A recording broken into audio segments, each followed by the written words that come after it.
Shalom Bapak Ibu Saudara sekalian yang dikasihi Tuhan Yesus Kristus. Berjumpa lagi dalam Mimbar Gemar edisi hari ini, Senin 24 Juli 2023. Pada kesempatan ini saya rindu untuk berbagi sebagian dari firman Tuhan yang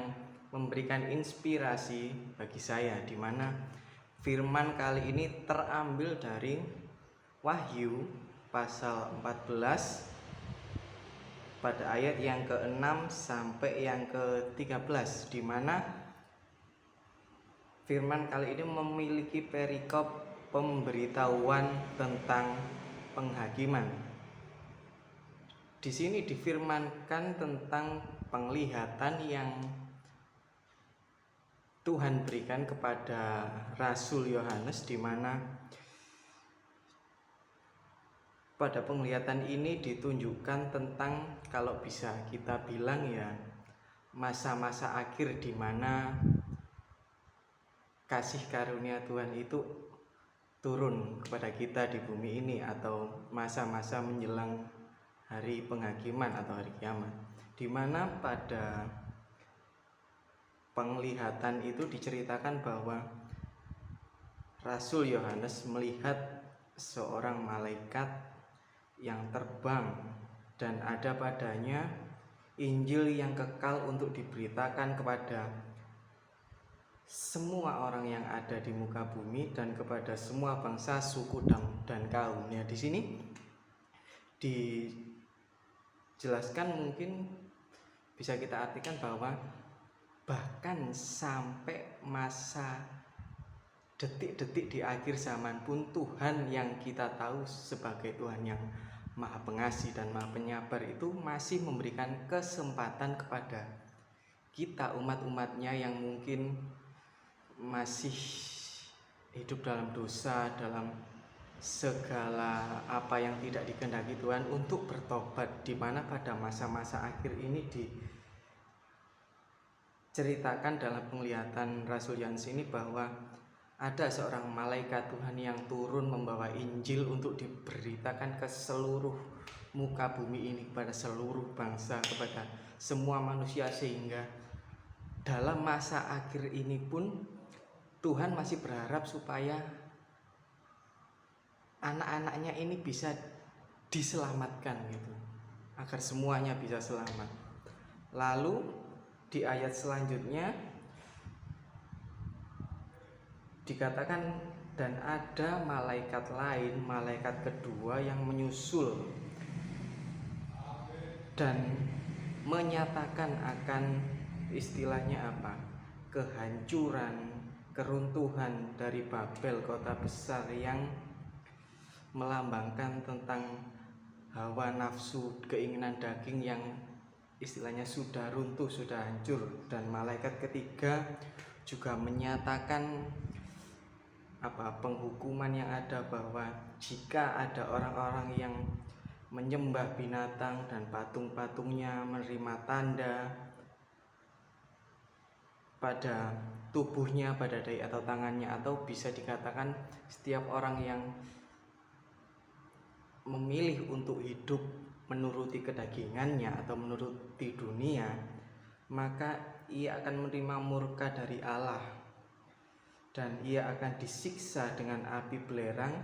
di depan malaikat-malaikat kudus dan di depan mata Anak Domba. Nah, pada beberapa ayat awal ini diceritakan bahwa kita bisa ambil kesimpulan bahwa meskipun kita tahu bahwa Tuhan kita itu Tuhan dan yang Maha Pengasih, Maha Penyabar, namun hendaknya kita menyadari bahwa semua itu ada masanya. Kasih karunia Tuhan itu juga ada masanya, dan pada akhirnya penghakiman itu akan turun atas dunia ini di akhir zaman itu. Dan seperti yang kita tahu bahwa tidak ada satupun di antara kita semua yang tahu kapan hal itu akan terjadi. Maka dari itu, melalui ayat ini kita kembali diingatkan bahwa kita sebagai anak Tuhan yang meskipun disebutkan bahwa kita ini merupakan umat pilihan yang sudah diberi anugerah keselamatan, hendaknya kita tidak lalu menjadi individu-individu yang lalu istilahnya terlena dalam fakta bahwa kita berpikir bahwa kita pasti diselamatkan bagaimanapun bentuk kehidupan kita, bagaimanapun cara hidup kita, toh aku sudah dipilih Tuhan, pasti aku diselamatkan. Jangan seperti itu Bapak Ibu Saudara sekalian, karena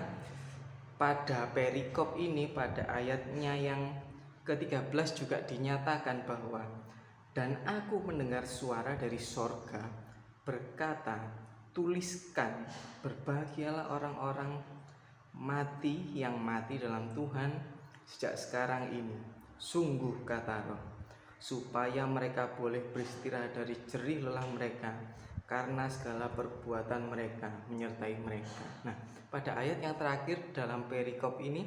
menyatakan bahwa segala sesuatu yang sudah kita kerjakan, sudah kita karyakan,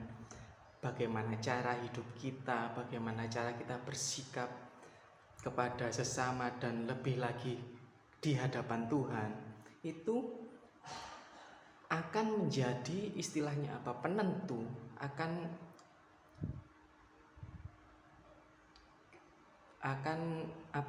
kemana nanti kita akan pergi di saat hari penghakiman itu tiba, di saat Tuhan Yesus itu datang yang kedua kalinya ke dunia ini. Maka dari itu, apabila melihat fakta bahwa yang pertama kita tidak tahu kapan hari itu akan tiba, dan yang kedua meskipun hari penghakiman itu belum tiba, bisa saja Tuhan memutuskan untuk istilahnya memanggil kita, mungkin melalui segala cara yang bisa Tuhan lakukan. Maka dari itu hendaknya kita, meskipun kita yang sudah dinyatakan sebagai umat pilihan Allah yang sudah diselamatkan, tidak serta-merta membuat kita hidup dalam keterlenaan yang akhirnya membuat kita hidup sesukanya kita, semaunya kita sendiri, sehingga karakter dan iman kita itu tidak terbentuk untuk menjadi anak-anak Tuhan atau pengikut Tuhan yang sejati. Melalui perikop ini dan ayat-ayat ini, saya berharap kita semua bisa belajar,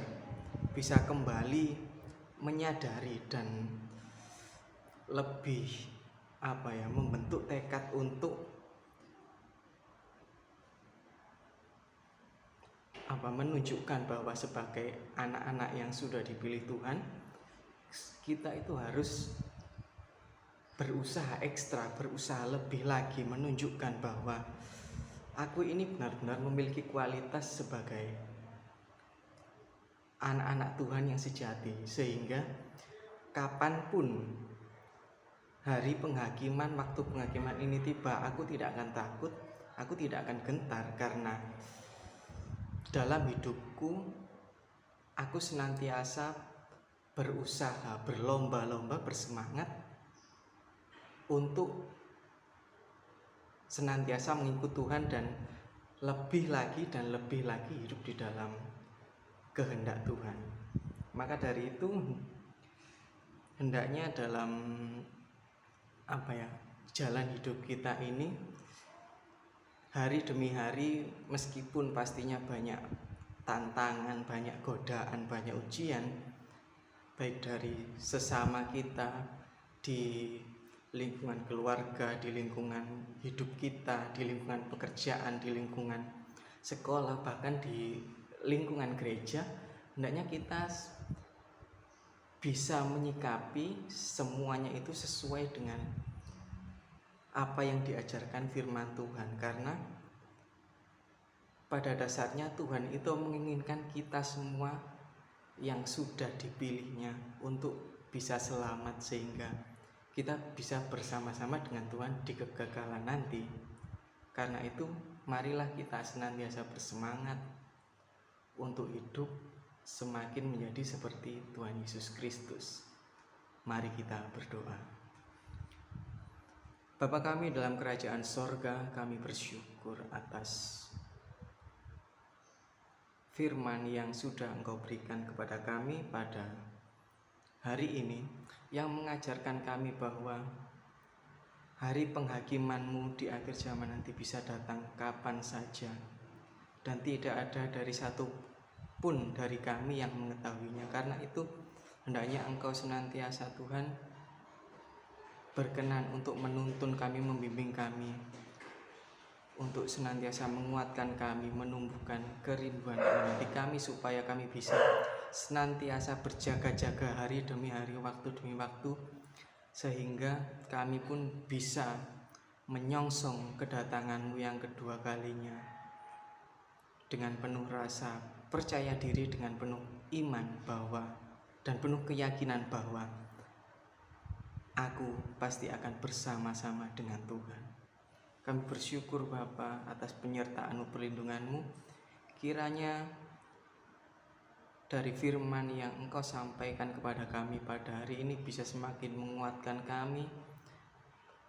menyalakan api semangat kami, sehingga kami senantiasa hidup semakin menjadi seperti yang Kau kehendaki Bapa. Hanya di dalam nama-Mu Tuhan Yesus Kristus kami telah berdoa dan mengucap syukur. Haleluya. Amin. Demikian Bapak Ibu Saudara sekalian, mimbar gemar pada hari ini. Selamat beraktivitas dan sampai jumpa di mimbar gemar berikutnya. Tuhan Yesus memberkati.